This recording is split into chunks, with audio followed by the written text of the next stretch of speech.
अस्सलाम वालेकुम। It's me Naima Tainiyat, vice president of psychic learners academy.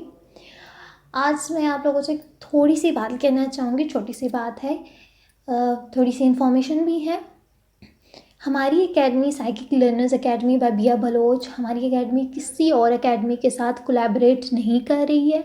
हमारी एकेडमी किसी और ऑर्गेनाइजेशन के साथ भी कोलैबोरेशन नहीं कर रही है, ना ही हम लोग उनके साथ कोई और काम कर रहे हैं। अगर आप लोगों में से कोई भी इंटरेस्टेड है, कोई भी काम करना चाहता है हमारी एकेडमी के साथ, तो वो हमसे कोर टीम से रब्ता करें। अगर हमारे अपने ग्रुप्स में से कोई मेंबर हमारे साथ काम करना चाहता है या कोई भी ऑर्गेनाइजेशन हमारे साथ काम करना चाहती है, तो वो आए, बाकायदा बातचीत करे। इसका एक तरीका होता है, ठीक है।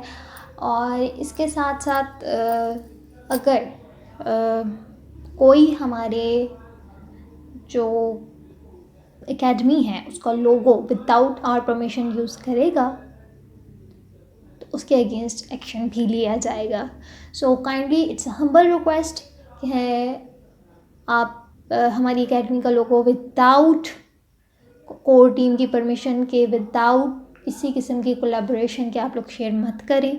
अगर कोई कर भी रहा है तो काइंडली आप लोग उसको रिपोर्ट भी करें। Thank you so much.